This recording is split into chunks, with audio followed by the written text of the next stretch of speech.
The relentless clatter of the city was a constant hum beneath the heavy velvet curtains of the Sinclair mansion, a grand edifice that stood with imposing hauteur on Fifth Avenue. Inside, however, amidst the polished mahogany and glittering chandeliers, a different kind of discord reigned.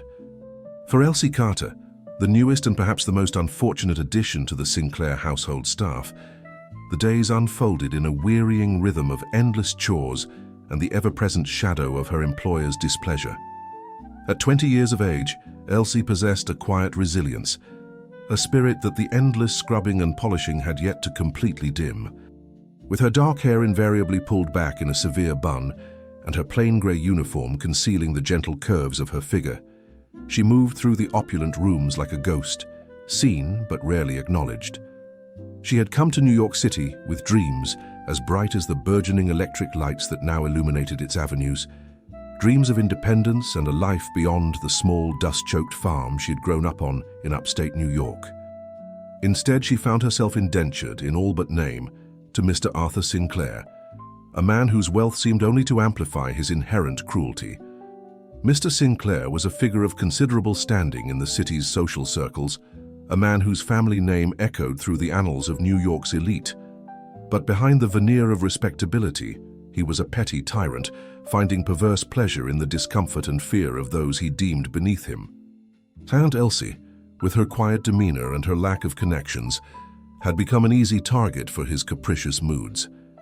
The mistreatment ranged from unreasonable demands, polishing the silverware to a blinding sheen, only to have it rearranged and demanded to be repolished, scrubbing the marble floors until her hands were raw, to more insidious forms of torment. The cutting remarks disguised as constructive criticism, the deliberate withholding of meals, the way his eyes would linger on her with a gaze that made her skin crawl. On this particular Tuesday morning, the chill of late October clung to the air as Elsie meticulously dusted the figurines in the drawing room, her movements careful and precise. One wrong move, one speck of dust missed, could earn her a sharp reprimand. The Sinclairs were preparing for a lavish evening soiree, a gathering of the city's most influential, and the house had to be impeccable. Suddenly, the heavy oak doors swung open, and Mr. Sinclair strode in, his face set in a thunderous scowl. He was a stout man with a perpetually red face and a neatly trimmed mustache that twitched when he was displeased, which seemed to be his default state. "Carter!" he barked, his voice echoing through the high-ceilinged room. Elsie straightened, her heart sinking. "Yes, sir?" "This room is still not up to standard," he declared, his gaze sweeping over the meticulously cleaned surfaces as if finding fault was a personal mission. "That vase, the Ming Dynasty one, I saw a smudge on it earlier." "I cleaned it thoroughly, sir," Elsie replied, her voice barely a whisper. "Thoroughly is your interpretation, not mine," he sneered, advancing towards the delicate porcelain.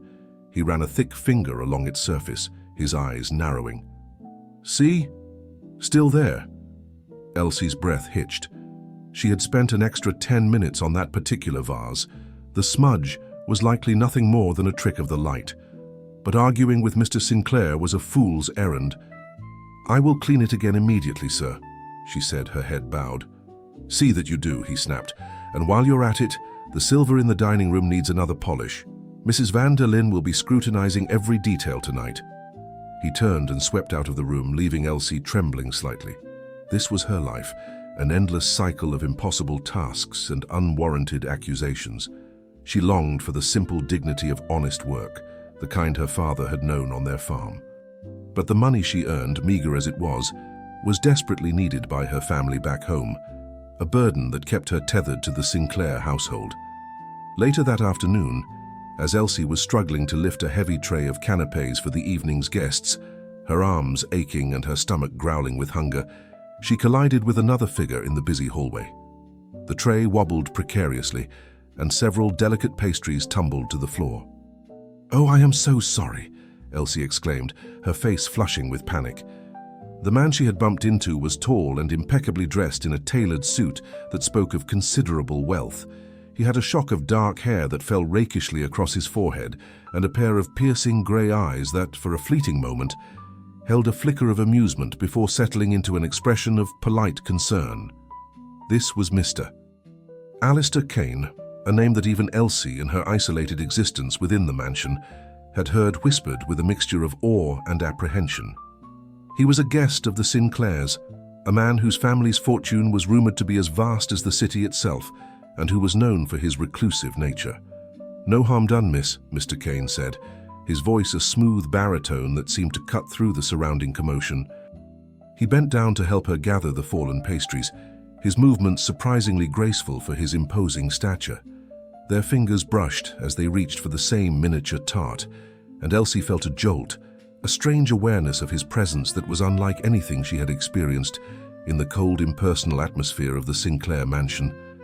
His eyes met hers, and she saw not the usual dismissal or disdain she had come to expect, but a quiet, almost searching gaze. Before Elsie could stammer an apology, Mr. Sinclair appeared, his face contorted with fury. "Carter, what is the meaning of this clumsiness?" he bellowed, his eyes darting from Elsie to the impeccably dressed Mr. Kane, his tone instantly shifting to one of forced geniality. "Mr. Kane, I do apologize for this unfortunate incident. Our new help is still finding her footing." He cast a sharp, warning glance at Elsie. Mr. Kane straightened, his gaze now fixed on Mr. Sinclair, the amusement in his eyes completely gone, replaced by a cool, almost glacial indifference. "Accidents happen, Mr. Sinclair," he said, his voice dangerously level. "The young woman was merely carrying out her duties." He then turned his attention back to Elsie. "Are you all right, miss?" Elsie, flustered by the attention and the unexpected defense, could only nod, her cheeks burning. "See that this does not happen again, Carter, Mr. Sinclair snapped, his smile strained as he addressed his esteemed guest. He then steered Mr. Kane away, engaging him in hurried, placating conversation. Elsie knelt to gather the ruined pastries, her heart pounding. Mr. Alistair Kane, a man who moved in circles so far removed from her own, had spoken up for her, had offered her a moment of unexpected kindness in the suffocating atmosphere of her daily existence. It was a small act, perhaps easily forgotten by him, but for Elsie it was a flicker of light in the encroaching darkness, a reminder that even in the grandest of mansions, humanity could still be found in the most unexpected of places. Little did she know that this fleeting encounter, this small ripple of unexpected grace, would set in motion a chain of events that would irrevocably alter the course of her life. The Sinclair mansion, by night, transformed into a dazzling spectacle of jazz-age extravagance. The air, usually so still and oppressive, now thrummed with the vibrant pulse of a live orchestra, the effervescent laughter of women adorned in shimmering, beaded dresses, and the low, confident murmur of men whose words could move markets and build empires. Champagne flowed from crystal fountains, and plumes of expensive cigar smoke curled towards the frescoed ceilings. For the guests, it was a paradise of indulgence. For the staff, it was a battlefield of meticulous, high-stakes service. Elsie moved through the throng like a shadow, her face a mask of professional neutrality.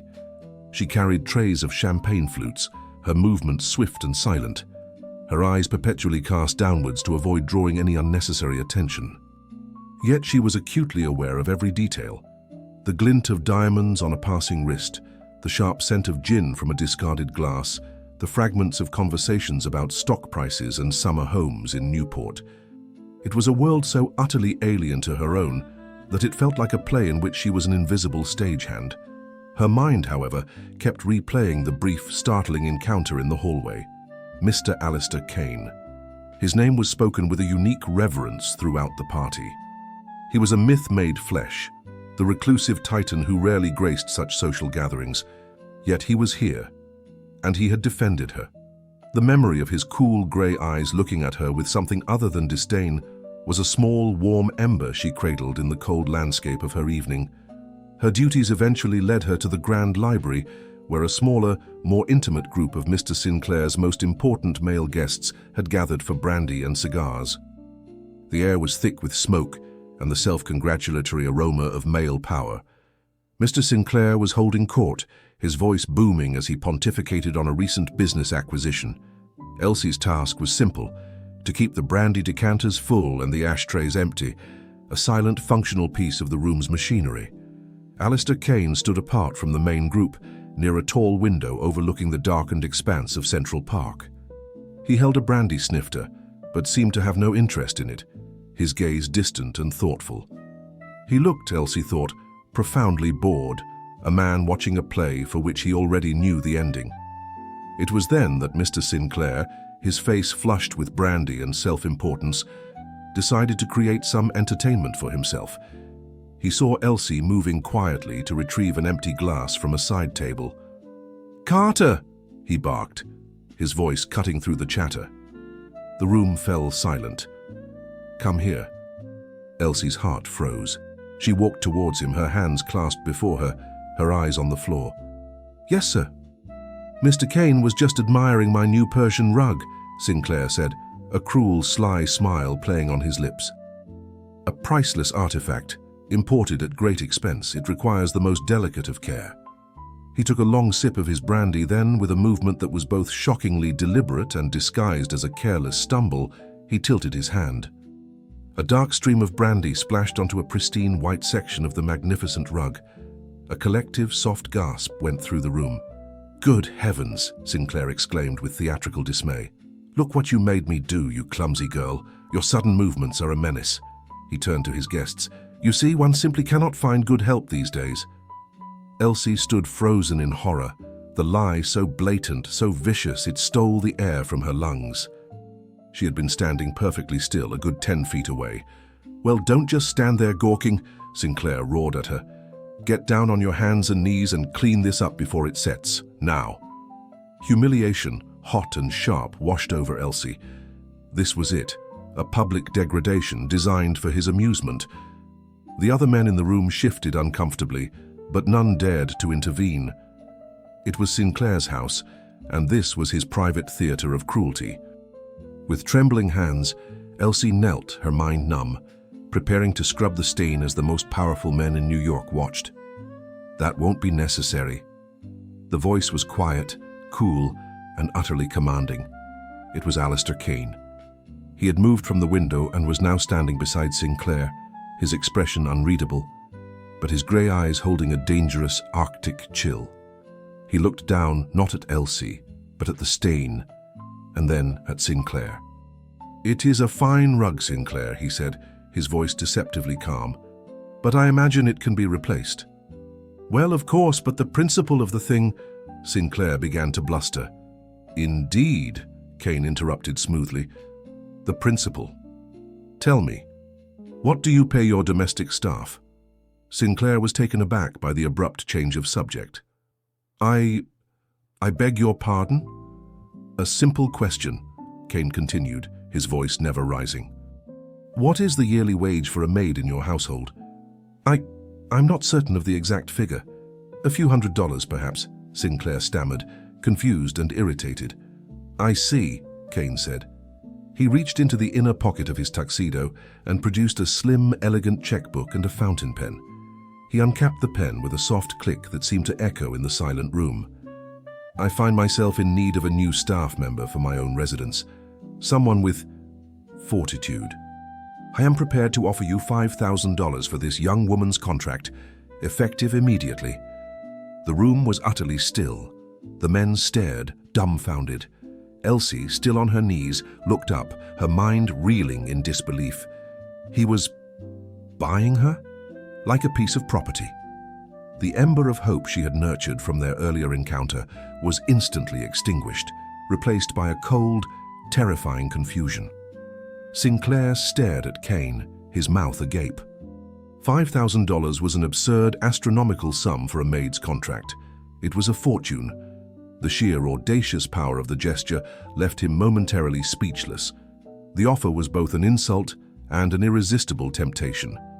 He saw a chance to make a quick, substantial profit and to be rid of the girl in a way that would make for an excellent story at his club. "Well, Kane," Sinclair said, a greedy glint in his eyes as he regained his composure. "If you put it that way, she is a diligent worker, I suppose.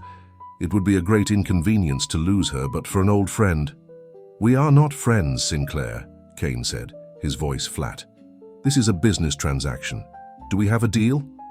He was already writing in the checkbook, his stroke swift and decisive. "Yes," Sinclair said, his voice eager. "Yes, of course. A deal." Kane tore the check from the book and handed it to Sinclair, who snatched it with a triumphant grin. The deal was done. A soul had been traded for a sum of money over a brandy stain on a rug. Alistair Kane then turned, his gaze finally settling on Elsie, who was still kneeling on the floor, paralyzed by the turn of events. He looked down at her, his face an unreadable mask, but his eyes held an intensity that seemed to pierce right through her. He was her new master, her savior, and her purchaser, all in one. He extended a hand to her. It was a command, not an invitation. "Miss Carter," he said, his voice leaving no room for argument, "get your things, you work for me now."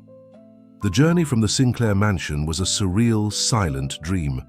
Elsie sat ramrod straight in the plush leather interior of Alistair Kane's Duesenberg, a car so impossibly long and quiet it seemed to glide through the city streets rather than drive. She had been dismissed by a furious Mr. Sinclair, her few belongings hastily packed into a small worn suitcase by another maid, whose eyes held a mixture of pity and awe. Now she was being spirited away into the night by a man who had, in the space of 5 minutes, become her employer, her savior, and her owner. Alistair Kane sat in the opposite seat, a dark, imposing silhouette against the glittering backdrop of the city lights. He had not spoken a single word to her since his final commanding statement in the library. He simply stared out the window, his handsome face a mask of cool indifference, as if the purchase of a human being was a mundane, everyday transaction. Elsie's mind was a whirlwind of confusion and fear. Who was this man? Why had he done this? Was his act a genuine rescue born of a fleeting moment of compassion, or was it merely the arrogant whim of a man so wealthy he could buy people as easily as he bought stocks or racehorses?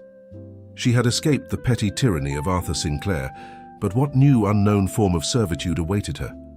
The uncertainty was a cold, heavy weight in the pit of her stomach. The car left the bright, frantic energy of Manhattan behind, crossing a bridge and heading north along the Hudson River. The city lights faded, replaced by the dark, looming shapes of trees and the occasional glimmer of a distant country estate. After nearly an hour of silent travel, the car turned onto a private, unlit road. Massive, ancient oak trees formed a dark, foreboding canopy overhead, swallowing the moonlight. Finally, they passed through a pair of immense wrought-iron gates, and Elsie got her first glimpse of her new home. It was not a house. It was a fortress. Perched on a cliff overlooking the dark, churning waters of the river, Kane Manor was a sprawling Gothic masterpiece of dark stone, sharp turrets and shadowy archways. It was magnificent and terrifying in equal measure, a place that seemed both a sanctuary from the world and a prison designed to keep it at bay. The car pulled to a stop before a grand arched doorway. A tall, gaunt man in a butler's uniform, his face impassive, was already there to open the door. "Welcome to Kane Manor, sir," the butler said, his voice a dry, formal rustle. Alistair Kane finally turned his attention to Elsie. His grey eyes, unreadable in the dim light, seemed to assess her for a long moment. "Jennings," he said to the butler, "this is Miss Carter. She will be joining the household staff. See to it that she is given a room in the East Wing and is made aware of her duties." He then looked at Elsie. "Your day will begin at 6 a.m. Jennings will provide you with a list of your responsibilities. Do them well, and we will have no problems." Without another word, he turned and strode into the mansion, disappearing into its cavernous, shadowy depths. He had not offered a word of comfort, of explanation, of welcome. He had simply delivered his property to his estate and issued his instructions. The East Wing, where Jennings led her, was a world away from the opulent guest rooms of the mansion. It was a stark, functional space of narrow corridors and small, Spartan rooms. Her room was clean but tiny, containing little more than a narrow bed, a small wardrobe, and a single window that looked out onto a dark, foreboding courtyard. This was not a rescue. It was a transfer of ownership. She had merely traded one cage for another, albeit a much larger and more mysterious one. The days that followed were a blur of hard work and profound, echoing silence. Kane Manor was a place of shadows and whispers, run by a skeleton staff who moved with the quiet efficiency of ghosts. They were polite but distant, their faces carefully blank, revealing nothing of the man they served. Elsie's duties were extensive, dusting rooms that had not been used in years, polishing silver that was never touched, tending to fires in hearths that warmed empty chambers. The house was a museum to a life that was no longer being lived. Her only interaction with her new master was a fleeting, terrifying moment each morning. At precisely 8 o'clock, he would descend the grand staircase on his way to his study. Elsie's duty was to be there, dusting the balustrade, her eyes fixed on her work. He would pass her without a word, without a glance, the only evidence of his presence the faint, clean scent of his cologne and the soft, almost imperceptible sound of his slight limp on the marble floor. She learned about him through observation. She saw the endless stream of couriers who arrived with financial documents from the city. She saw the lights in his study burning late into the night.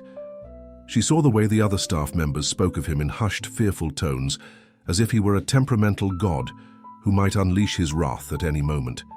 He was a man of immense power, a king ruling his empire from a self-imposed exile. But she also saw other things. She saw the worn volume of poetry left open on a table in the library. She saw the half-finished game of chess set up in a quiet alcove, as if he were playing against an invisible opponent. She saw the profound, heart-wrenching sadness in his eyes during those brief, silent moments on the staircase. He was not just a cruel master or a powerful tycoon. He was a man in immense, solitary pain. One afternoon, a week after her arrival, Elsie was tasked with cleaning his private study. It was the heart of his domain, a room she had been forbidden to enter. Jennings, however, informed her that Mr. Kane had been called away to the city on urgent business and would not return until the following day. He instructed her to be thorough, but to touch nothing on the desk. With a mixture of trepidation and curiosity, Elsie entered the study. It was a magnificent room, lined with dark wood and filled with maps, globes, and shelves of books that were not for show, but were clearly well read. The room smelled of old paper, leather, and him. In the center of the room was a massive mahogany desk, its surface a chaotic but organized landscape of papers, ledgers, and stock reports. As she carefully dusted around the desk, her eyes fell upon a small silver picture frame, half hidden behind a stack of documents. It was turned face down. A jolt of curiosity, stronger than her fear of being discovered, compelled her to reach out. Her hand trembled as she picked up the frame and turned it over. The photograph was of two young men in army uniforms, their arms slung around each other's shoulders, broad smiles on their faces. One of them was a younger Alistair, his face unmarred by the scar, his eyes bright with a light she had never seen. The other man looked remarkably like him, clearly his brother, his smile even wider, his expression full of a carefree, infectious joy. Suddenly, the pieces began to click into place. The limp, the scar, the reclusiveness, the profound, ever-present sadness. The Great War had not just wounded his body, it had stolen his brother and shattered his soul. The man who had everything was, in fact, a man who had lost the one thing that mattered most. A wave of overwhelming empathy washed over her, so powerful it took her breath away. She was not looking at her master, her owner. She was looking at a fellow wounded soul, a man drowning in a grief so deep he had built a fortress around himself to keep from sinking completely. At that moment, she heard the sound of the front door opening downstairs. Panic seized her. He was back, a day early. She quickly placed the photograph back on the desk exactly as she had found it, face down. Her heart hammered against her ribs. If he found her here in his most private space, touching his most private memory, his anger would be terrible. She heard his footsteps in the hall, the soft, familiar rhythm of his limp. They were coming closer. There was nowhere to hide. She stood frozen in the center of the room as the study door swung open. Alistair Kane stood in the doorway, his face a thunderous mask of fury. His eyes, cold as a winter storm, locked onto hers. "What?" he said, his voice a low, dangerous whisper that was more terrifying than any shout. "Are you doing?" The silence in the study was a sharp, dangerous thing, a drawn blade held against Elsie's throat. Alistair Kane's fury was not the loud, blustering rage of Arthur Sinclair. It was something far more terrifying, a cold, focused rage that emanated from him in waves, chilling the very air in the room. His grey eyes, which she had once seen soften with a flicker of amusement, were now chips of granite, hard and unforgiving. He stood in the doorway, a formidable obstacle between her and any hope of escape. Elsie's first instinct was to stammer an apology, to make an excuse, to cower as she would have before Mr. Sinclair. But then she looked at him, truly looked at him, and she saw not just the master of the house, but the man from the photograph. She saw the ghost of the smiling young soldier and the immense, crushing weight of the grief he carried. And in that moment, her fear was eclipsed by a wave of profound, startling empathy. "Forgive my intrusion, sir," she said, her voice quiet but steady, refusing to tremble. She did not look at the floor. She met his furious gaze directly. "Jennings instructed me to clean the study in your absence. I was dusting the desk." "You were holding that," he said, his voice a low growl as he gestured with his chin towards the silver frame she had just set down. "That is not dusting, that is prying." "Yes," she admitted, the simple, honest word hanging in the air. "It was. I saw that it was turned over and I was curious. It was an inexcusable breach of your privacy and of your trust. And for that, I am truly sorry." She did not offer an excuse. She offered the truth. "But," she continued, her voice softening, "I am not sorry for what I saw." Alistair's eyes narrowed. "And what precisely did you see, Miss Carter?" he asked, the question laced with venomous sarcasm. "A photograph." "No," Elsie said, shaking her head slowly. "I saw a brother, and I saw the reason for the silence in this house." Her words struck him with the force of a physical blow. He had expected apologies, pleas, terrified denials. He had not expected this in this quiet, unnerving understanding. Nerving. He had spent a decade building walls around his grief so high that no one could possibly see over them. Yet this slip of a girl, this maid he had purchased out of a moment of pique, had looked right through the stone and seen the prisoner within. His anger, so immense and powerful just moments before, found itself without a target. It faltered, confused, and then began to recede, leaving behind a raw, aching vulnerability he had not allowed himself to feel in years. He felt exposed, seen in a way that was both terrifying and, to his own astonishment, deeply relieving. He strode past her to the desk and picked up the photograph, his long fingers tracing the edge of the silver frame. He stared at the smiling face of his brother, his expression unreadable. "His name was Thomas," Alistair said, his voice so low it was almost inaudible. He was not speaking to her, but to the ghost in the picture. He was the better man, the one who was meant to run all of this. He was the son.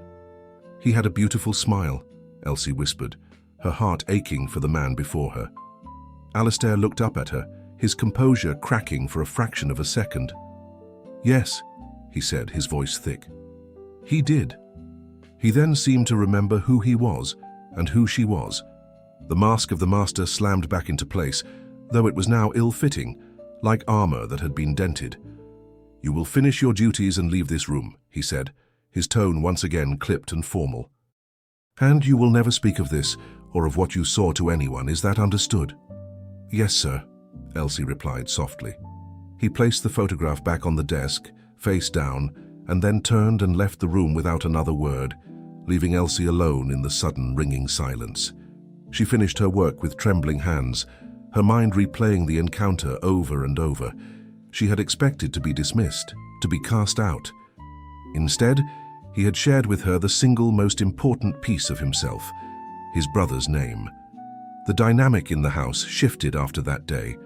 The change was subtle, almost imperceptible, but it was there. Alistair resumed his attendance at dinner, the long, silent meals returning. But the silence was different. It was no longer the cold, empty silence of a tomb. It was the quiet, thoughtful silence of two people who had shared a secret, who had stood together on the hallowed ground of a deep and private grief. Sometimes she would look up and find him watching her, his expression no longer analytical, but questioning, as if he were trying to solve a puzzle he had never encountered before. One evening, he broke the silence himself. "Tell me about your family, Miss Carter," he said. The question so unexpected, it made her start. Tentatively, she began to speak. She told him about her family's farm, about her father's quiet strength, her mother's warm kitchen, the boisterous laughter of her younger siblings. She spoke of their financial struggles, not as a complaint, but as a simple fact of life. And as she spoke, she realized it was the first time she had talked about her home since arriving. She kept a single, small, dog-eared photograph of her own family on the simple nightstand in her room. It was her most precious possession. A few days after their conversation, she entered her room to find a beautiful, small silver frame on the nightstand placed right beside the worn photograph. There was no note. There was no explanation.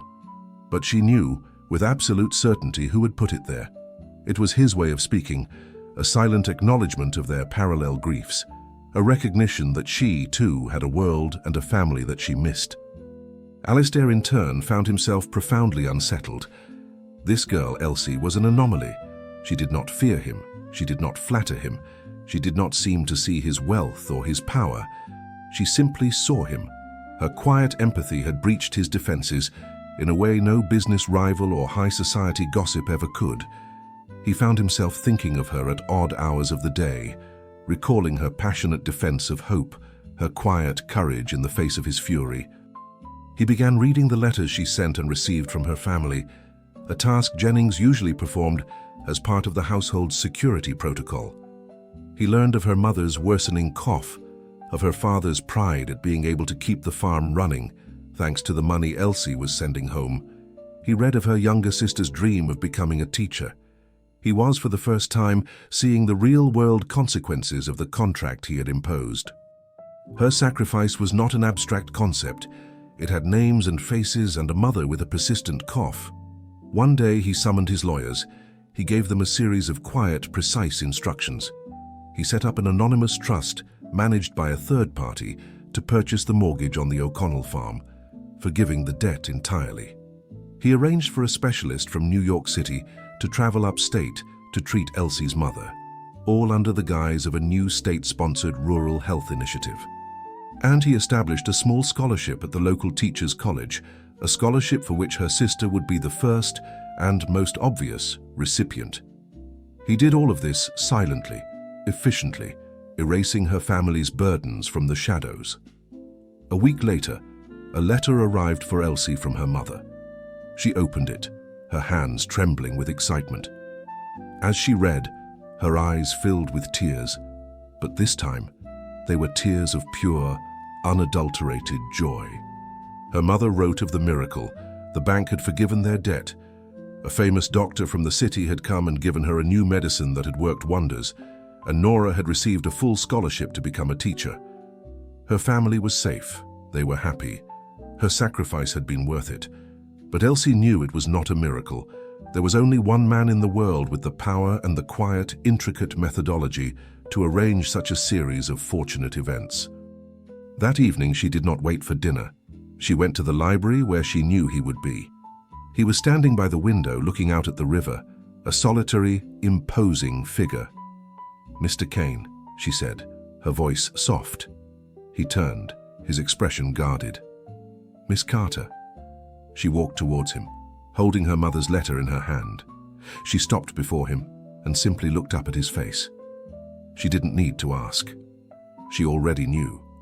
"Thank you," she whispered, her voice thick with an emotion so powerful it was almost a physical thing. He did not pretend to misunderstand. He simply looked down at her, and for the first time, the cool, guarded mask fell away completely, revealing the full depth of the lonely, honorable man beneath. In his eyes, she saw no pride of ownership, no arrogance of wealth. She saw only a quiet, profound recognition of a shared humanity. "For you are welcome, Elsie," he said, and the sound of her first name spoken for the first time in his deep, gentle voice was the most beautiful sound she had ever heard. It was the sound of a lock turning, of a door creaking open, of a promise that perhaps, just perhaps, this gilded cage could someday become a home. The thank you hung in the air of the library long after Elsie had departed, a simple phrase that had dismantled the last remaining stones of the wall around Alistair's heart. In the weeks that followed, the unspoken truth of his intervention on behalf of her family became a silent, powerful bond between them. The master and servant dynamic, already strained, now felt like an absurd fiction they were both maintaining out of habit. He began to seek out her company. Their dinners became nightly occurrences he genuinely anticipated. He would ask about her day, about the book she was reading, about the memories her small photograph evoked. He found her perspective on the world to be refreshingly devoid of cynicism. She saw beauty in small things, found dignity in hard work, and possessed a quiet, unshakable moral compass that he, in his world of cutthroat negotiations and strategic deceptions, found both fascinating and deeply humbling. Elsie, in turn, began to see the immense burden he carried. He was not merely a recluse hiding from grief. He was the head of a global empire, a man who moved markets with a single telegram, whose decisions affected the lives of thousands of employees. He was brilliant, yes, but he was also isolated, a man who trusted no one because he had seen the very worst of human nature in his business dealings. She was, she realized with a start, the only person in his life with whom he did not have to wear a mask. Their fragile peace was shattered by the arrival of a man named Marcus Beaumont. Beaumont was everything Alistair was not. He was charming, flamboyant, and utterly at ease in any social situation. His company, Beaumont Industries, was a major player in the emerging field of radio technology, and he had proposed a merger with a division of Kane Consolidated, a deal of immense strategic importance that could secure both their legacies for decades to come. The negotiations had been ongoing for months, handled by their lawyers. But Beaumont, a man who prided himself on his personal touch, insisted on finalizing the details in person. He invited himself, along with his chief legal counsel, to Kane Manor for a weekend of discussions. For Alistair, the request was a personal hell. To have his sanctuary invaded by a man like Beaumont, a man whose easy charm he instinctively distrusted, was a torment. His first instinct was to refuse. But the deal was too important to his company's future. "He is a peacock, a charlatan," Alistair fumed to Elsie one evening, pacing his study while she listened quietly. "He uses flattery and backslapping as business tools.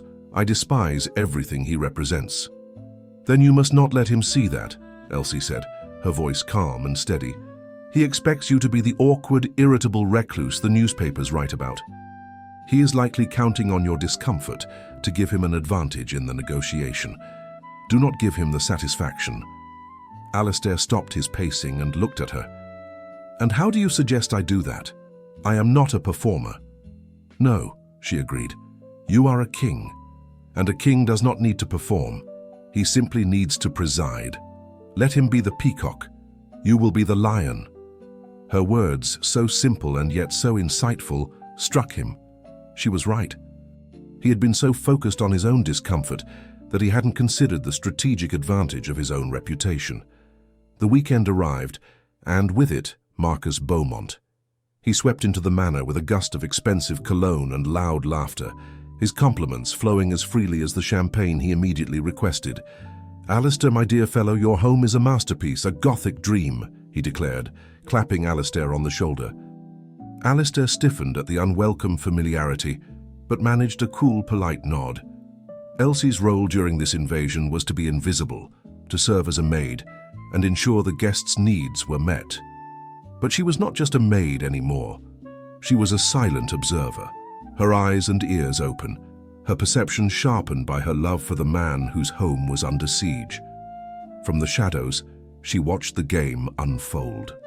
She saw how Beaumont would continuously praise Alistair's reclusiveness, framing it not as a weakness, but as the mark of a brooding genius. "You have the right of it, Alistair," he'd say. "Why waste time on frivolous parties when there are empires to be run?" It was a calculated flattery, designed to disarm him. She saw the way Beaumont's associate, a quiet, hawk-faced man named Fletcher, would watch Alistair's every reaction, his eyes missing nothing. They were a team, a predator and his spotter, working in perfect, ruthless harmony. The negotiations took place in the library. Elsie, tasked with serving coffee and refreshments, was a ghost in the room, a presence so unassuming the men quickly forgot she was there. While Alistair and Beaumont debated clauses and percentages, Elsie listened to the words beneath the words. She noticed a small but significant discrepancy. On the first day, Beaumont spoke passionately about his desire to build a long-term partnership, to merge their research divisions for a decade of shared innovation. But later, as she was clearing the luncheon plates from a nearby drawing room, she overheard Fletcher speaking quietly on the telephone. "The assets will be liquidated within 18 months, Fletcher had said. "The patents are all that matter. The rest is dead weight." The patents, not the partnership, not the innovation. Liquidation. That evening, the atmosphere was thick with tension. Alistair was being worn down by Beaumont's relentless bonhomie and aggressive negotiation tactics. He was close to signing the preliminary agreement, an agreement that on paper looked incredibly favorable. Elsie knew she had to act. To interrupt a meeting of this magnitude was unthinkable. It would mean her dismissal, and worse, it could be seen as a sign of Alistair's instability, proving Beaumont's point. She had to find another way. She waited until a short recess was called.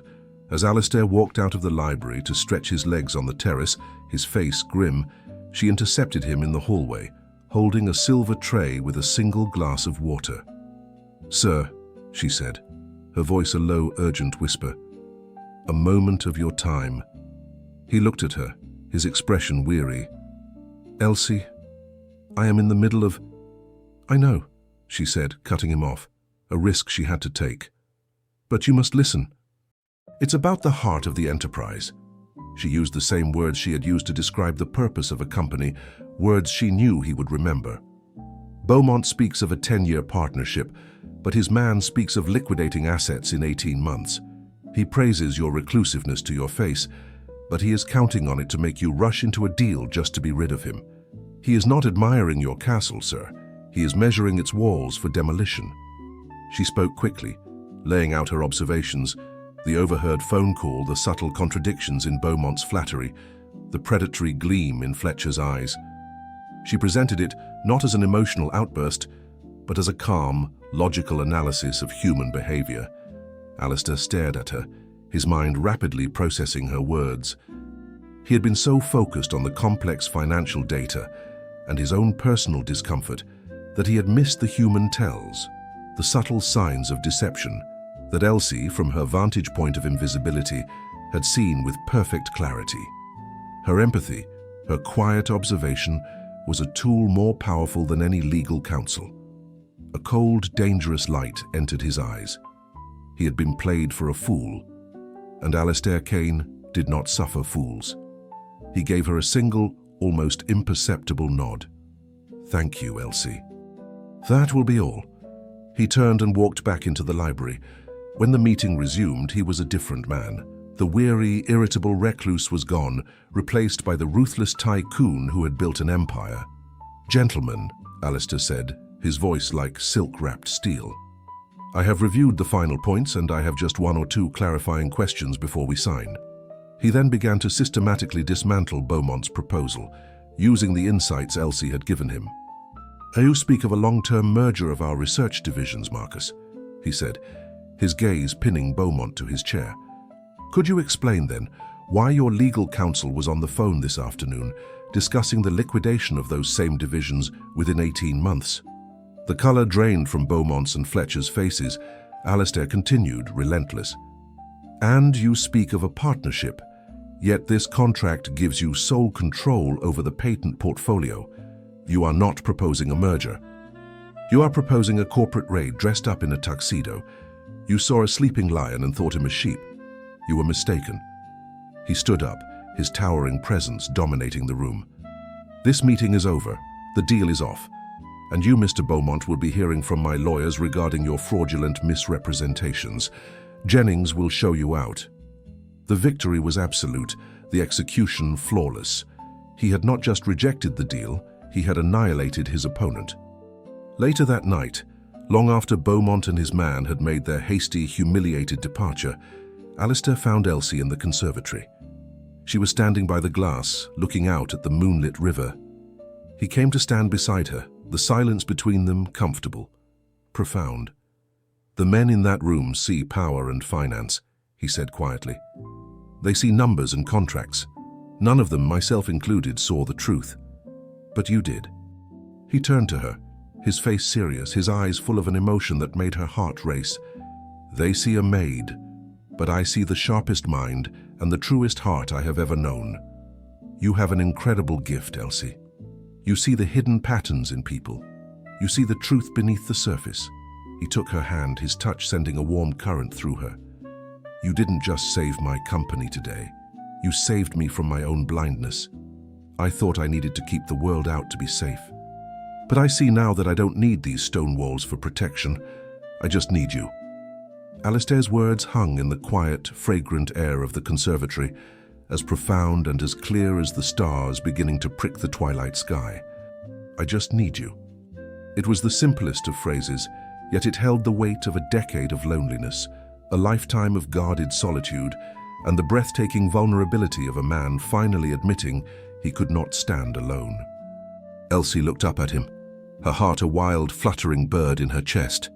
In his eyes she saw the last of his walls crumble into dust. The cool, detached tycoon, the enigmatic recluse, the stern master. All of it had fallen away, leaving only Alistair. A man whose soul she had glimpsed in a faded photograph, whose pain she had felt in the silence of his home, and whose honor she had just witnessed in the face of his enemy. "When I first saw you," he continued, his voice a low, rough murmur, his hand still holding hers as if it were a lifeline, "I saw a problem to be solved, an injustice to be rectified. I wrote a check and believed that was the end of it. I thought I was acquiring a household item, another piece to furnish my empty life." He shook his head, a look of self-reproach in his eyes. "How arrogant I was, and how blind. You were never an object, Elsie.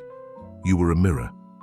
You walked through these silent halls, and your quiet courage, your unwavering dignity, reflected all of my own failings back at me. You showed me the man I had become, and then you showed me the man I could be." He lifted his other hand to gently cup her face, his thumb stroking her cheekbone. "I have spent 10 years building an empire, but my own life was a ruin, a beautiful, opulent ruin, but a ruin nonetheless. And then you came. You tended to my home, but more than that, you tended to my soul. You saw the scars I kept hidden from the world, and you were not afraid. You saw the truth of me, and you did not run." His grey eyes, now shining with an emotion so powerful it made her tremble, held hers captive. "I'm in love with you, Elsie Carter, not because you are beautiful, though you are, not because you are intelligent, though you are the sharpest mind I know. I am in love with you because you are good. Your goodness is a light, and I have been living in darkness for a very long time." The confession was a tidal wave of emotion that washed over Elsie, sweeping away the last of her own fears and uncertainties. The life she had been living, the contract she had signed, had been a sacrifice born of duty. But the feelings that had grown in her heart for this complex, wounded, honorable man were entirely her own. She had fallen in love not with the billionaire, but with the man who read Keats by the fire, the man who grieved for his brother in silence, the man who had anonymously saved her family out of pure kindness. "Alistair," she whispered, her own tears beginning to fall freely.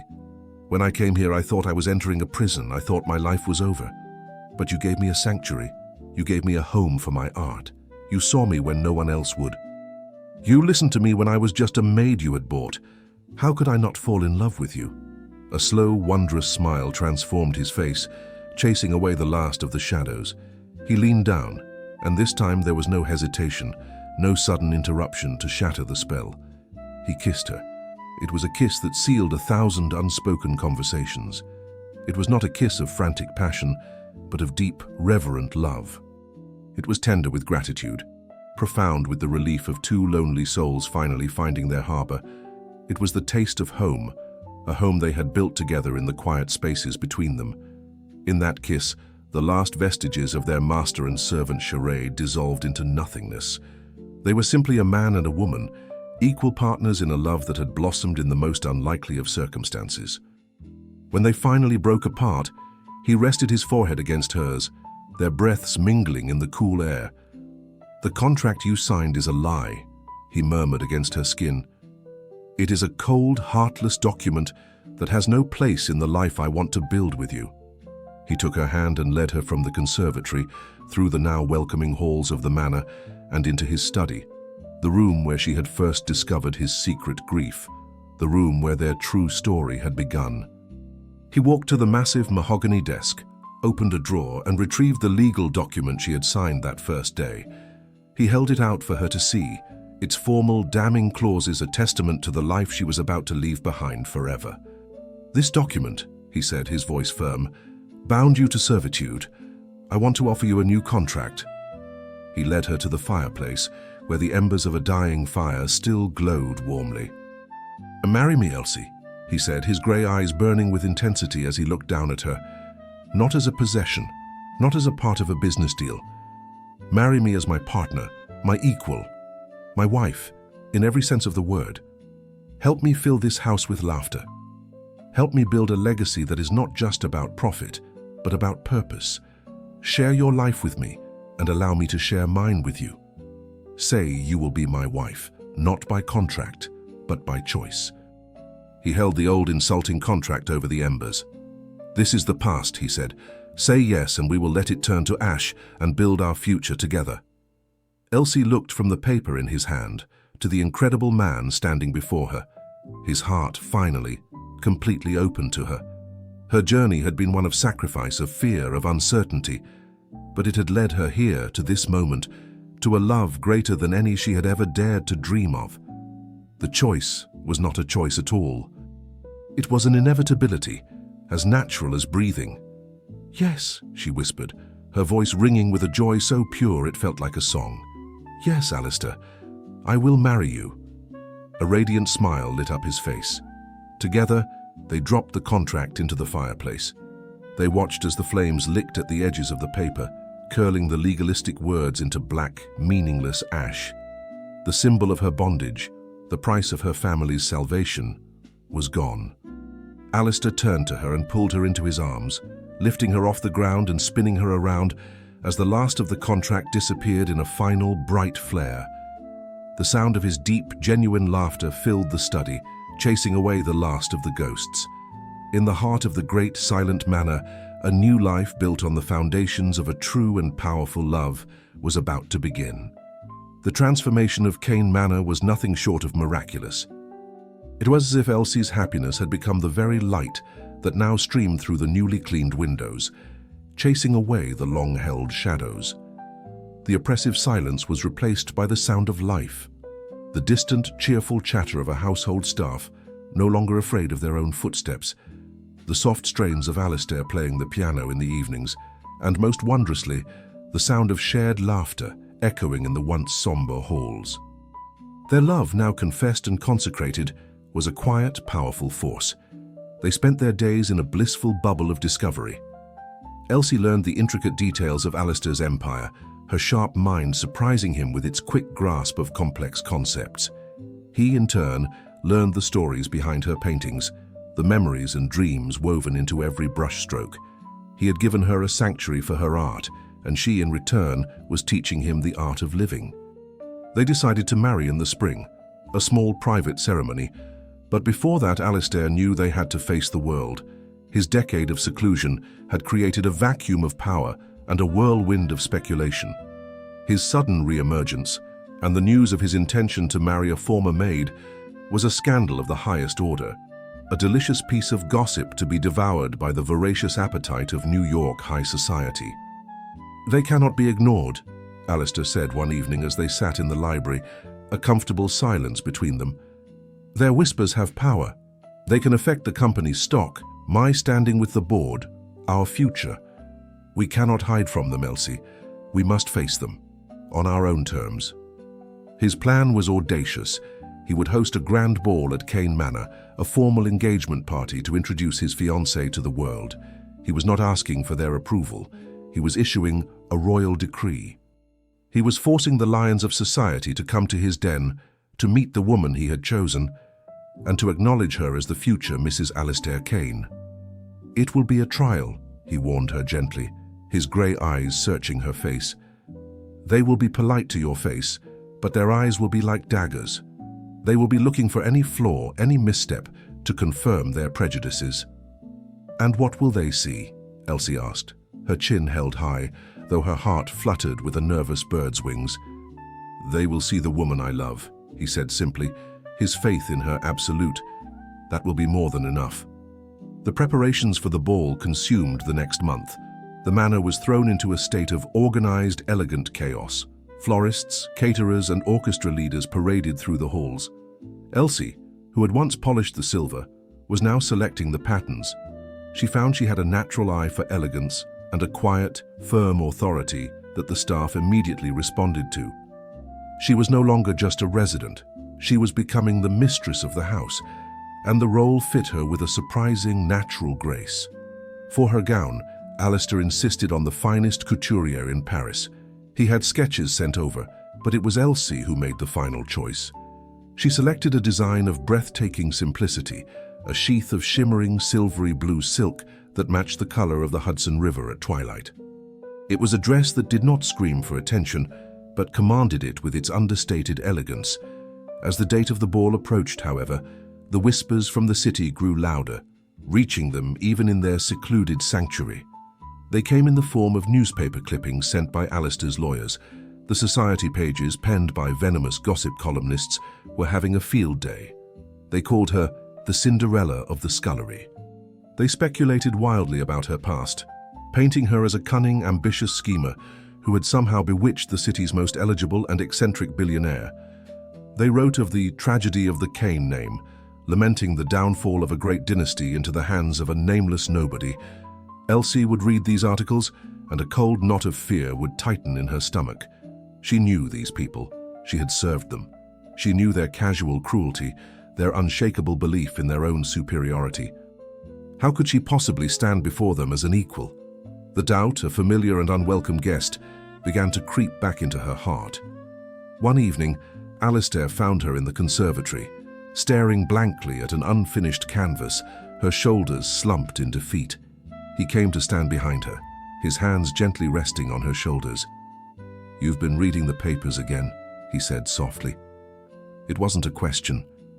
"They hate me, Alistair," she whispered, her voice thick with unshed tears. "They think I'm a fortune hunter. They think I'm not good enough for you, and maybe they're right." He turned her around to face him, his grip gentle but firm. "Look at me, Elsie. Do you remember what you told me that first night in the study? That my value was not in my fortune, that a man was defined by his character." She nodded, a tear escaping and tracing a path down her cheek. "The same is true for you," he said, his voice fierce with conviction. "Your worth is not determined by your birth or your bank account. It is in your courage, your kindness, your incredible, empathetic heart. That is why I love you. Their world," he said, with a dismissive wave of his hand, "is a shallow, gilded stage. They are the actors playing their parts. You, my love, are the only real person I know. Do not let their paper swords touch you." He pulled her into his arms, holding her tightly. "This ball is not a test for you to pass. It is a stage for me to present the greatest treasure I have ever found. All you have to do is stand beside me and be yourself. That will be more than enough to silence them all." His faith in her was a shield, his love a suit of armor. She leaned against him, her own resolve hardening. She would not let him down. She would not let herself down. She would face his world, not as a former maid, but as the woman who had captured the heart of Alistair Kane. The night of the ball arrived, the air crisp and electric with anticipation. Kane Manor was ablaze with light, a beacon of impossible glamour perched on its cliff above the dark river. A stream of gleaming Rolls-Royces, Packards, and Bentleys made its way up the long winding drive, delivering the crème de la crème of New York society to their door. Elsie stood with Alistair at the top of the grand staircase, looking down at the scene below. The ballroom was a sea of black tuxedos, shimmering gowns, and flashing diamonds. The sound of the orchestra and the hum of 100 conversations drifted up to them. It was beautiful. It was terrifying. She wore the silvery blue gown, which shimmered under the light of the chandeliers, making her look as if she were cloaked in moonlight. A simple, elegant diamond necklace, Alistair's engagement gift, graced her throat. With her hair swept up to reveal the graceful line of her neck, she was no longer Elsie Carter, the maid. She was the future mistress of this house, a woman of elegance and quiet power. Alistair looked at her, his eyes filled with an overwhelming love and pride. "Ready?" he murmured, offering her his arm. Elsie took a deep breath, her hand finding his. The warmth of his touch was a familiar, steadying comfort. The fear was still there, a hummingbird in her chest, but it was now mingled with a steely determination. She was not just fighting for herself tonight. She was fighting for him, for them, for the new life they were building together. She met his gaze, a small, confident smile touching her lips. "Ready," she replied. Together, a united front against the world they were about to conquer, they began their descent down the grand staircase and into the glittering heart of the lion's den. Every head in the grand ballroom turned as Alistair and Elsie began their descent down the magnificent marble staircase. A wave of whispers rippled through the glittering crowd, a sound like the rustling of silk and malice. It was the moment everyone had been waiting for, the public unveiling of the recluse's mysterious fiancé. The air was thick with judgment, a heady cocktail of curiosity and contempt. Elsie felt the force of their collective gaze like a physical blow. For a fleeting second, she was a housemaid again, wanting nothing more than to be invisible. But then she felt the steady, reassuring pressure of Alistair's hand on the small of her back. She straightened her shoulders, lifted her chin, and met the sea of staring faces not with defiance, but with a quiet, unassailable grace. She was not here to seek their approval. She was here to stand beside the man she loved. As they reached the bottom of the staircase, the gauntlet began. They moved through the room, a slow procession through a minefield of socialites. Men who had once vied for Alistair's attention now offered only curt, dismissive nods. Women, their faces frozen in polite smiles, would turn their backs as they approached, creating small, impenetrable circles of exclusion. A notoriously powerful society matriarch, a Mrs. Cornelia Astor, whose approval could make or break a person's social standing, stopped them near the champagne fountain. Her diamond necklace glittered like a web of ice. "Alistair, darling," she cooed, her voice deceptively sweet. "We were all beginning to think you had become a permanent fixture of the countryside. How wonderful to see you have emerged." Her eyes, small and sharp, flicked to Elsie, dismissing her with a single, practiced glance. "And you have brought a guest." "Cornelia," Alistair said, his tone dangerously smooth. "Allow me to introduce my fiancée, Miss Elsie Carter." "Fiancée? Mrs.?" Astor repeated, her eyebrows arching in perfectly feigned surprise. "How charming. Tell me, Miss Carter, what is it that you do?" The question was a clear challenge, designed to highlight Elsie's humble origins. Before Elsie could answer, Alistair did it for her. "Elsie is an artist," he said, his voice ringing with pride. "A woman of extraordinary talent and perception. In fact, her insights have been invaluable to me in my own work recently." He smiled, a cool, knowing smile. "You, of all people, Cornelia, should know the value of a discerning eye." Mrs. Astor, who had recently lost a significant sum of money by investing in a fraudulent art dealer, flushed slightly. The subtle, perfectly aimed barb had found its mark. She offered a tight, forced smile and quickly moved on. They weathered several more such encounters, Alistair deflecting every passive-aggressive remark with an effortless, icy wit, his defense of Elsie unwavering. Elsie, for her part, remained a picture of calm dignity, her quiet refusal to be rattled proving more effective than any sharp retort could have been. They moved through the room not as a man and his ward, but as a seamless, united partnership, a silent fortress against the whispers. Finally, the orchestra quieted. A hush fell over the room as Jennings, the butler, tapped a spoon against a crystal glass. The time had come for the host to make his toast. Alistair guided Elsie to the center of the room, near the grand fireplace. He did not go to a stage or a podium. He stood among his guests, forcing them to gather around him. He took Elsie's hand in his, a simple, possessive gesture for all to see. "Good evening, everyone," he began, his voice easily commanding the attention of the entire room. "Thank you for coming to my home tonight, For 10 years, these halls have been silent. I have been away. Many of you have speculated as to the reasons for my absence. The newspapers have been particularly creative, painting me as a phantom, a madman, a ghost haunting his own life. A nervous titter went through the crowd. They were not entirely wrong, he continued, his honesty so blunt it was startling. I was haunted. I returned from the war a different man, carrying ghosts that I did not know how to lay to rest. And so I built a fortress of silence around myself, believing that was strength. I was wrong. His gaze fell upon Elsie and his entire expression softened, the cold, powerful tycoon melting away to reveal the man beneath. Strength, I have learned, is not in the height of the walls we build to protect ourselves. It is in having the courage to let someone in. He turned his attention back to the crowd, his voice resonating with a new, profound emotion. I invited you all here tonight, not just to announce my return to the world, but to introduce you to the person who made that return possible. The person who walked into the darkest corners of my life and was not afraid. The person who taught me that a home is not made of stone but of love, and that a legacy is not measured in dollars but in joy. He raised his glass, his eyes never leaving Elsie's. Some of you have questioned my choice of a partner. You have looked at her and seen only her humble beginnings. You have whispered that she is not one of us, and for that I am eternally grateful, because she is not one of you. She is better. She is possessed of a courage you have never had to muster, an integrity you have never had to test, and a capacity for love that could heal a broken world. The room was utterly, completely silent.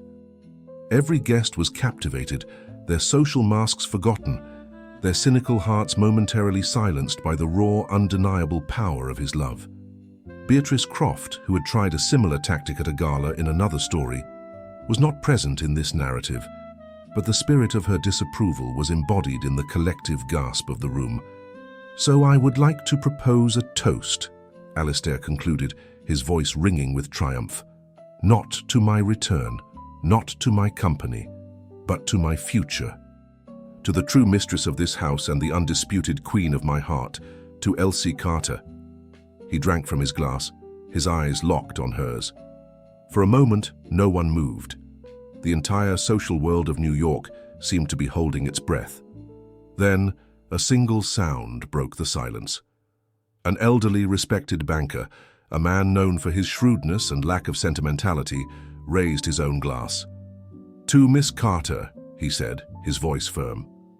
Another guest joined in, and then another, until a wave of support, of genuine admiration swept through the room.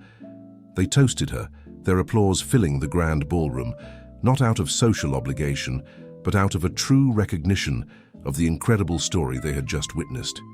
The whispers had been silenced, not by power or by wealth, but by the undeniable truth of a great love. Later that evening, as the party continued in a much warmer, more genuine atmosphere, Alistair led Elsie to the center of the floor as the orchestra began to play a slow, romantic waltz. He pulled her into his arms, and they began to dance. "Are you all right?" he murmured into her hair.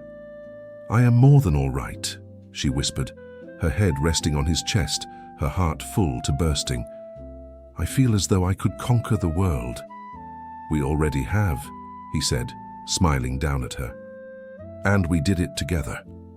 As they spun slowly under the glittering chandeliers, surrounded by the world that had once tried to reject her, Elsie knew that her journey was complete.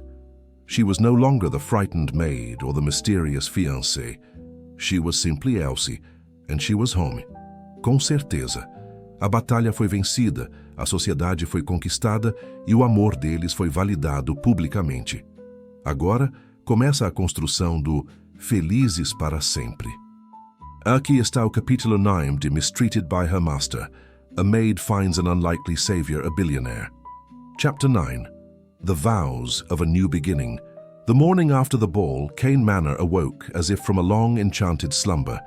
A new light seemed to filter through its grand windows, and the air, once heavy with silence and sorrow, now felt light and full of promise. The staff moved with a new spring in their step, their faces holding not just respect for their master, but a genuine, warm affection for the woman who was soon to be his wife. When Elsie came down for breakfast, she found Jennings, the usually stoic butler, overseeing the placement of a magnificent bouquet of fresh lilies in the center of the foyer. He turned as she approached, and for the first time, a genuine warm smile touched his thin lips. "Good morning, Miss Carter," he said, his voice holding a new, respectful warmth. "Mr. Kane is waiting for you on the terrace." She found Alistair standing by the stone balustrade, a cup of coffee in hand, looking out at the gardens. The tense, guarded man of the previous weeks was gone, replaced by a man at ease in his own home, in his own skin. He smiled as she approached and handed her a cup. "Good morning, my love," he said, the endearment as natural as breathing. "Sleep well?" "I don't think I slept at all," she confessed, a joyful laugh bubbling up. "I think I floated through the entire night." "A sentiment I share," he said, his hand finding hers. "The world feels different today." "That's because it is," she said, her gaze firm and full of love. "We made it different." In the days that followed, their partnership blossomed into a seamless collaboration. They were inseparable. They spent hours in his study, no longer a forbidden chamber, but their shared headquarters planning their future. They sat side by side at the massive mahogany desk, poring over architectural plans for the new free clinics Alistair had pledged to fund, an idea born from her compassion and now fueled by his resources. He would explain the complexities of endowments and city permits, and she would provide invaluable insight into the practical needs of the communities they would serve. She was not just his fiancée, she was his most essential partner. As they began to plan their wedding, the question of the guest list arose. Alistair produced a long list of the city's most prominent names, the very people they had faced down at the ball. Elsie looked at the list and then at him. "Is this what you want, Alistair? A grand spectacle for the society pages?" He looked at her, a thoughtful expression on his face. "No," he said slowly. "What I want is a celebration, not a performance. I want to be surrounded by people who genuinely wish us well." "Then there is only one thing to do," Elsie said, a determined glint in her eye. The following weekend, the long, silent driveway of Kane Manor saw an arrival unlike any it had ever witnessed. It was not a Rolls-Royce or a Duesenberg, but a dusty, hired motorcar rattling its way up the gravel path. From it emerged the O'Connell family. Elsie ran down the grand stone steps to meet them, her heart full to bursting. She was swept into the powerful, loving arms of her father, her mother, her brother Finn, and her sister Nora. There were tears and laughter and a dozen conversations all at once. They looked at the magnificent manor with wide, awestruck eyes, unable to comprehend the scale of their daughter's new life. Alistair descended the steps behind Elsie, his presence quiet but commanding. Elsie's family fell silent, intimidated by this legendary, powerful man. But Alistair approached them not as a tycoon, but as a suitor asking for their daughter's hand. He shook Declan's hand firmly, his gaze respectful. "Mr. O'Connell," he said, his voice warm and sincere, "thank you for welcoming me into your family. Your daughter is the most extraordinary woman I have ever known. I promise to spend the rest of my life honoring her and making her happy." Declan O'Connell, a man who had faced down storms on the Atlantic, found his eyes filling with tears. He looked from Alistair's earnest face to his daughter's radiant one, and knew that she was safe, that she was loved. He clapped Alistair on the shoulder, a gesture of heartfelt, paternal approval. The wedding took place a week later, not in a cavernous cathedral, but in the sun-drenched glass conservatory that had become Elsie's sanctuary. The room was filled with the vibrant colors of her paintings, which served as the backdrop for the ceremony. The guests were a small, eclectic group: the O'Connell family, a beaming Jennings who stood as Alistair's witness, and the loyal household staff who had become their surrogate family.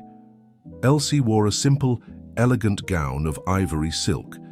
She had designed it herself, a testament to the artistic spirit that Alistair had so carefully nurtured. As her father walked her down the aisle, her eyes were fixed on Alistair, who waited for her, his handsome face filled with an expression of pure, unadulterated love.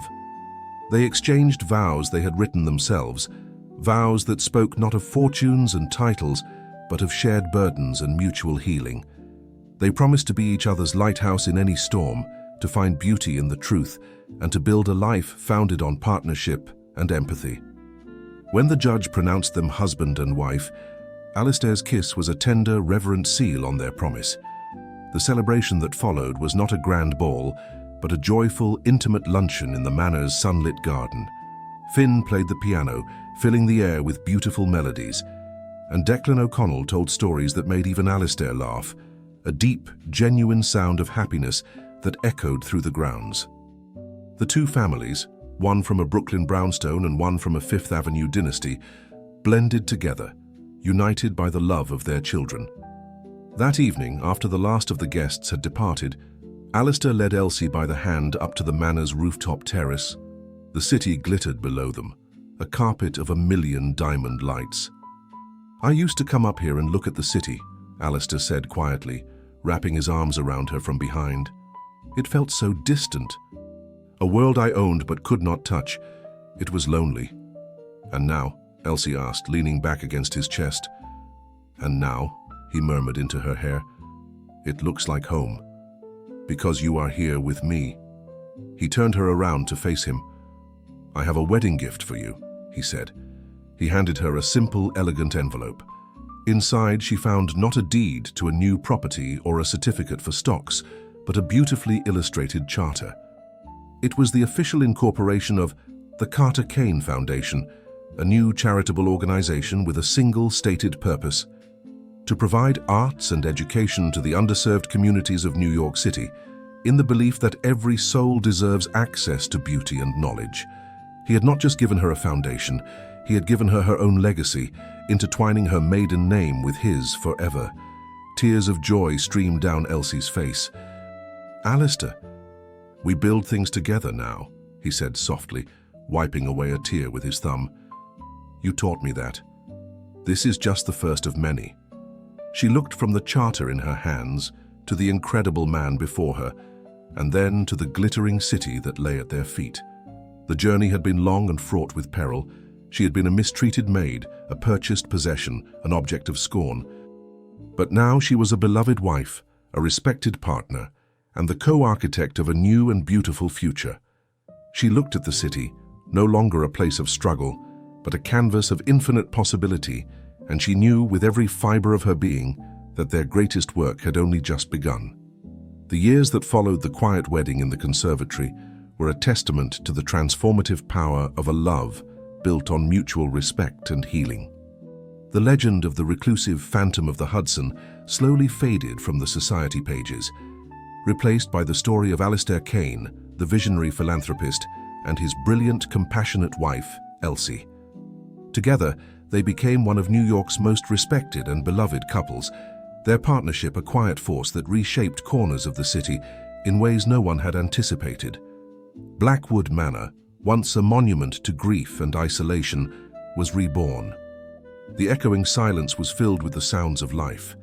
First came the laughter of their son, Thomas, named for the brother Alistair would always mourn, but whom he now remembered with loving nostalgia rather than sharp-edged pain.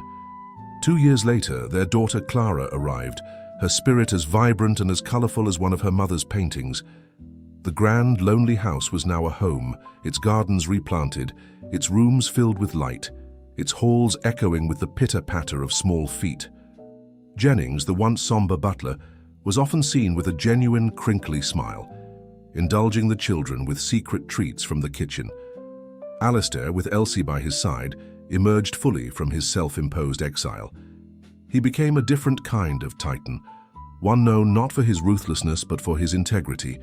He revolutionized his own company, implementing fair wage practices and employee wellness programs that were decades ahead of their time.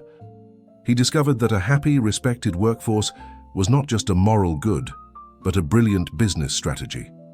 Kane consolidated, became more profitable and more innovative than ever before, a testament to a leadership style that valued people as much as profit. But their true legacy was the Carter Kane Foundation. Under Elsie's tireless guidance, it flourished beyond their wildest dreams. What began as a single clinic of compassion grew into a network of community centers across the city's poorest boroughs. They offered not just art classes, but literacy programs for new immigrants, after-school tutoring for children, and vocational training for the unemployed. Elsie was the heart of the operation, her quiet empathy and keen understanding of human need guiding every decision. She was no longer just Alistair's wife. She was a celebrated public figure in her own right, a champion for the forgotten corners of the city. One crisp autumn afternoon, nearly 20 years after their wedding, Alistair and Elsie stood in the grand hall of the newly opened Metropolitan Museum of Modern Art. They were the primary benefactors of a new wing dedicated to showcasing emerging American artists. The evening was a glittering affair, a celebration of their immense contribution to the city's cultural life. As Alistair watched his wife move gracefully through the crowd, speaking with young, nervous artists, and putting them at ease with her warm, genuine interest, he felt a wave of love so profound it was almost overwhelming. She was a world away from the terrified young maid he had met in the Sinclair mansion, yet she was also exactly the same person, her core of quiet strength and fierce compassion unchanged. Later, they stood before a large, abstract painting, a swirl of dark, tempestuous colors with a single defiant slash of light at its center. It was the painting Elsie had left at his door all those years ago. At her insistence, it now hung in a place of honor in the new wing. "It still takes my breath away," Alistair said quietly, his hand finding hers. "It's a reminder," Elsie said, her head resting on his shoulder, "of where we started, of the darkness, but also of the light." A voice from behind them made them turn. A remarkable piece, full of a rather raw emotional power. It was Arthur Sinclair. He was much older now, his face puffy and lined with the telltale signs of a life of bitter disappointment. His company had collapsed years ago, a victim of his own arrogance and inability to adapt to a changing world. He was a relic, a ghost from a past they had long since left behind. He did not seem to recognize Elsie at first. "Mr. Kane," he said, offering a hesitant hand. "A pleasure to see you. A magnificent evening." "Sinclair," Alistair replied, his tone polite but cool. He did not take the offered hand. Instead, he drew Elsie closer. "I believe you remember my wife." Sinclair's eyes widened as he truly looked at Elsie for the first time. He saw the elegant gown, the quiet confidence, the famous Kane diamonds glittering at her throat. He saw the woman who had once been his cowering maid, now the most respected hostess and philanthropist in New York. A flicker of disbelief, of anger, of profound regret crossed his face. He could only stammer a faint, "Mrs. Kane?" before turning and melting back into the crowd, a defeated man retreating from the sight of the life he had been too cruel to recognize. Elsie watched him go, feeling not a shred of triumph, but only a quiet pity. "He never understood, did he?" she murmured, "that a person's worth has nothing to do with their station." "No," Alistair said, pulling her closer still, "but we do, and that is all that matters." They left the gala early, wanting nothing more than the quiet of their own home. They walked together in the moonlit gardens of Blackwood Manor, the place that had once been her prison, now their shared sanctuary. The sounds of their children's distant laughter drifted from an open window in the house. "Do you remember the first night you came here?" Alistair asked, his voice a soft rumble in the quiet of the night. "You thought I was a monster. You thought this was a cage." "I was wrong," Elsie said, looking up at him, her love for him shining in her eyes. "This was never a cage. It was a chrysalis. You gave me the safety and the freedom to become the person I was always meant to be. And you," he said, his voice thick with emotion, "gave me a reason to want to be a man again. You are the best thing that ever happened to me, Elsie Kane, my unlikely savior." He leaned down and kissed her, a kiss filled with the comfortable, profound love of two people who had built a world together. Theirs was a love story that had started as a cold transaction and had blossomed into an epic romance. It had defied class, overcome trauma, and silenced the whispers of a cynical world. It had become a legacy, not of wealth or power, but of the simple, transformative truth that the greatest act of love is to truly see another person, and in doing so to heal them and to be healed in return. True worth is not found in our circumstances, but in our character. The darkest rooms can be illuminated by a single act of courage, and the deepest wounds can be healed by the quiet power of empathy. Do not be defined by the role the world tries to assign you, but by the strength and compassion you choose to show. For the greatest legacies are not built from stone or steel, but from the moments we choose to be a sanctuary for another soul, proving that love is the most powerful force for change in the universe.